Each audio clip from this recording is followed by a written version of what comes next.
Continuing with Coleman's rational choice theory, we look at the principles of group solidarity. Now, these principles have been summarized by Turner uh, in his book Structure of Sociological Theory, and he has put them in the form of propositions. तो मैं यहाँ पर उसकी propositions को ही आपके सामने let's say narrate करता हूँ और उनको पढ़ने की कोशिश करता हूँ, एंड जहाँ उसकी एक्सप्लेनेशन की ज़रूरत हुई वो मैं उसके साथ उसको एक्सप्लेन करता हूँ. तो उसकी पहली proposition ये है, the level of interest in creating norms among actors who are producing a joint good increase. So some kind of proposition या assumption या आप hypothesis कह लें, that the level of interest in creating norms among actors who are producing a joint good increases with the intensity of negative externalities the group experiences collectively.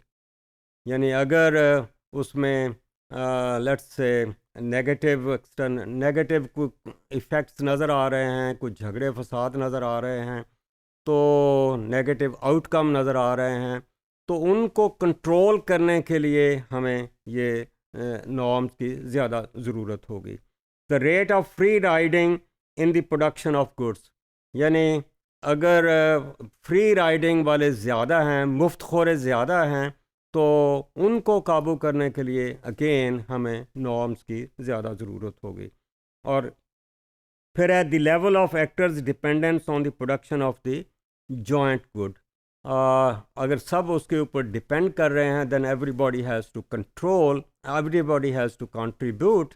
Therefore we have to have the norms to let's say make them to contribute to the production of that good. दूसरी उसकी proposition है, the extensiveness of the norms created by actors with an interest in regulating the production of a joint good increases. किसके साथ increase हो रही है? With the actors' dependence on the production of the joint good. यानी extensiveness, बहुत ज़्यादा norms बनाने की ज़रूरत क्यों पड़ रही है कि इसलिए कि एक्टर्स जो हैं उनकी ज़्यादा डिपेंडेंस है on the production of the joint good. और इसके साथ ही है the degree to which actors consume the joint good they produce. क्योंकि अपने लिए वो कर रहे हैं, इसलिए वो would like to see that every member of the group contributes to that. और अगर सेल के लिए कर रहे हैं तो फिर वहाँ पर इस किस्म की उतनी ज़रूरत नहीं है.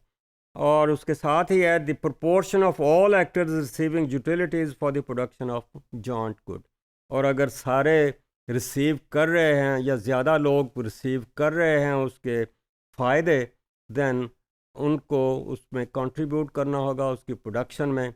और अगर वो नहीं कंट्रीब्यूट करते तो then there have to be some norms which can let's say spell out the sanctions to bring their behavior in conformity with the expectations.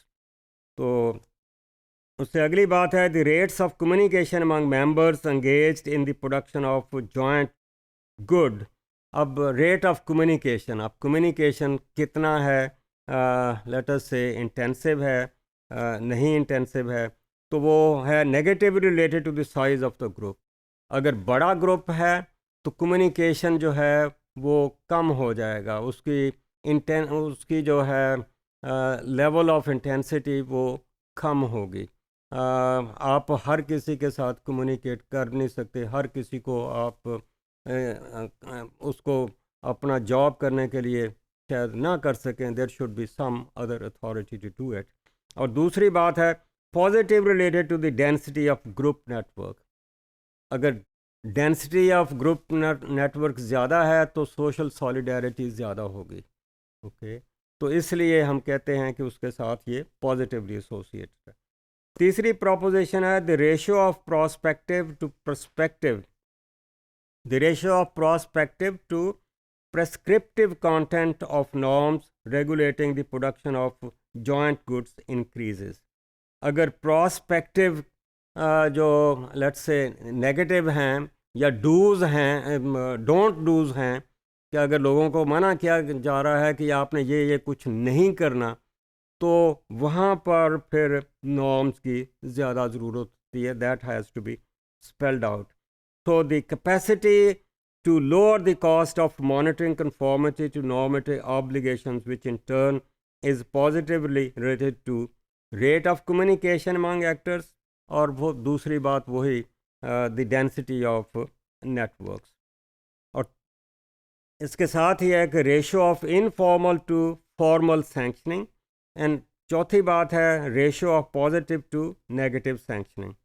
So the ratio of positive to negative sanctioning is positively related to the ratio of informal to formal sanctioning. So that is how this proposition has been formulated. चौथी proposition है the level of social solidarity among actors producing joint goods is likely to increase. Producing joint goods is likely to increase when actors are dependent on joint goods. उनकी dependency अगर high है तो वहाँ पर फिर हम कहते हैं कि सॉलिडेरिटी ज़्यादा होगी, और सॉलिडेरिटी वहाँ भी ज़्यादा होगी. The extensiveness of norms is great. Then the ratio of prescriptive to proscriptive content of norms is high.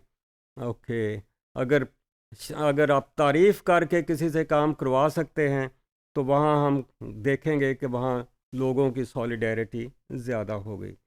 और the ratio of positive to negative sanctions is high. The cost for monitoring and sanctioning is low. यानी जहाँ solidarity ज़्यादा है वहाँ cost of monitoring जो है वो लो होगी. उसको लेट अस से उसको करने के लिए कि लोग उसको ऑब्ज़र्व करें वो लो होगी. The proportion of actors receiving utilities from the joint good is high.